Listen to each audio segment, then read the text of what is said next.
Here's a close-up of his head. This is his new head sculpt. I think he's based after Stepper, but with a different visor. I'm not sure. But they did some kind of improvement. They did a remold of it. So my joints are really tight, which I like very much. But he kind of gets out of shape when you try to pose him or move his arms around like I have. Now that back piece that I showed you earlier, I hate it. It's supposed to clip on to the back of his thing, but I feel it's going to mess up this paint, this decal area. So what I do is, this piece has a little clip here. I just clip it onto the back of that, and I'll have him hold it that way. There it goes. Doesn't look as great, but it still hangs on there, still stands out pretty well. Very nicely done. And if you put the decals on, he'll look even more colorful, but I think he has enough personally. And as a collector, he's fine the way he is to me. He's about $30, maybe $35. Depends where you pick him up. If you win him off of eBay, who knows what you'll pay. If you get him off of the online stores, he'll pay about $30. If you can find him and you like him, I wouldn't waste any time getting him. Who knows when they'll ever come out with him again, or if he'll be as good. But yeah, very nice. Stands up very well, at least mine does. Doesn't fall over, doesn't flop around. Just make sure to spread these apart, otherwise he's just going to go all over the place.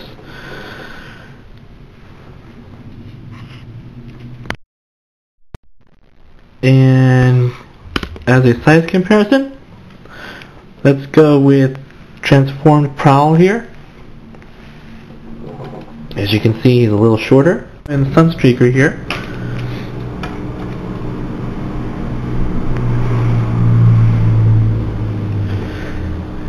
And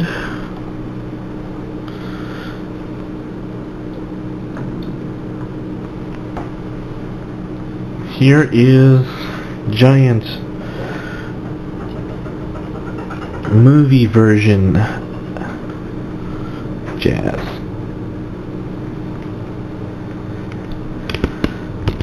So there they are. There they be.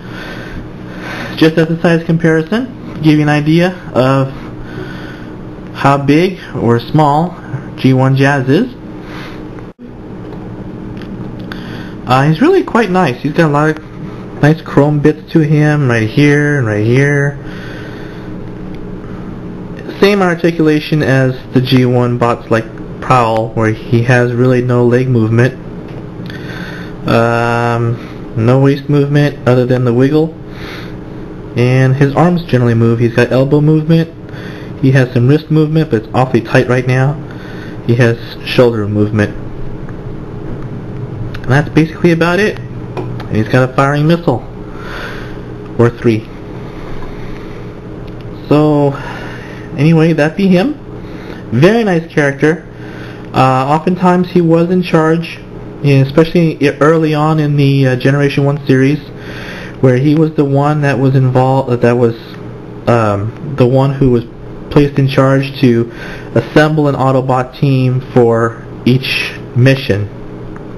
He would have them all lined up, and he would name them off, and they would all transform one at a time, and he would hand it off to Prime.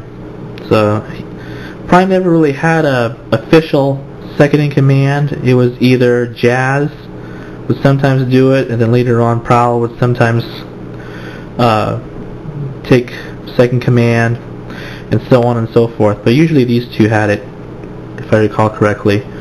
But no official second in command.